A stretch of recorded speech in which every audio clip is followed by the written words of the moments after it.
we've been given life. I think we're here to struggle and to learn. I don't think we're here to be happy. That's why when we keep going back to the happy argument, I've always found that kind of frustrating and annoying. When someone goes, oh, but I want to be happy. Why? Why do you want to sit there and laugh like you were happy your entire childhood? That's your happy days. You're allowed to be happy as a kid.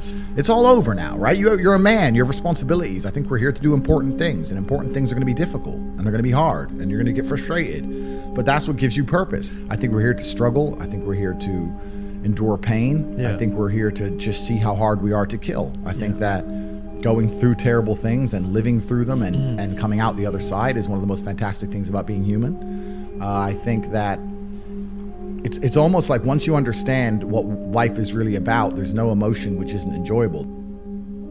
The only emotional state which can be seen as detrimental is feeling nothing at all. But if you're sitting at home and you're feeling truly heartbroken, at least you're feeling something, right? And I think that's the whole part of being human. I think we're here to struggle. I think we're here to go through pain. I wake up each day and go, what can I attack? What problem can I solve? And look at history. Why did Genghis Khan wake up and want to conquer the whole world? Why did Napoleon conquer the world? Why did Alexander the Great conquer the world? You just wake up and just say, give me this, give me that. I want all of it.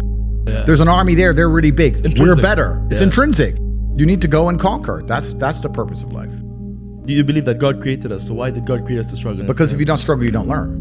God created us to learn and understand ourselves and understand other people and understand the world. And what did I say earlier? I said that you don't learn a lesson without pain. So you have to struggle to learn anything. There's only two ways to learn things, the hard way or the harder way. If you're smart, you can learn the hard way.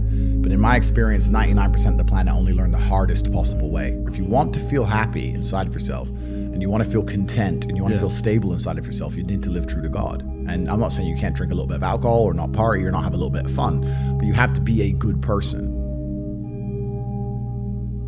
I don't believe in the societal paradigms in which they have tried to construct this idea of happiness. I don't believe or subscribe to the way that happy and sad is currently understood by the masses of the population. I think if you are anything less than absolutely distraught, you are happy. You're a version of happy. It's like saying gray is a version of black, right? No matter how light the gray is, you can still call it a version of black. And unless you've gone through an event, which hopefully doesn't happen too often, like the passing of a family member or something that's truly destructive and detrimental to your mindset, besides these events, which hopefully only happen a few times in your life, you should be happy. If you're not crying or paralyzed in silence due to the absolute magnitude of a detrimental circumstance or the absolute magnitude of a negative event, then you are a version of happy. So I am always happy is the short answer. I don't believe in not being happy. I don't believe in not saying to myself I'm happy. I'm always a version of happy.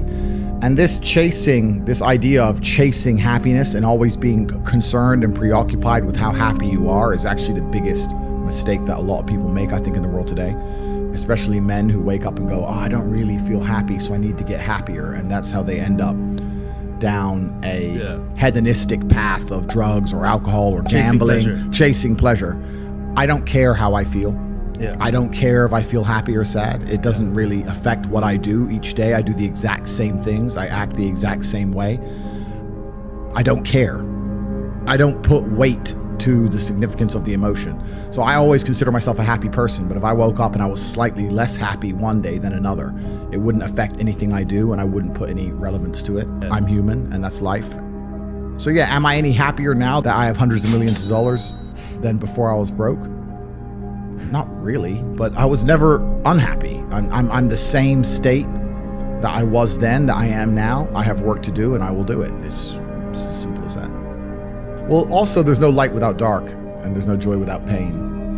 You can't have a rainbow without a little rain. No matter how hard you chase pleasure and happiness, there's going to be dips and troughs in between. There's going to be come downs and downtrends, and you're going to have the juxtaposition between that time you were laughing your head off and acting giddish like a child, and the time that you feel depressed as such. And I think it's much better to just adopt a very disciplined, stoic mindset.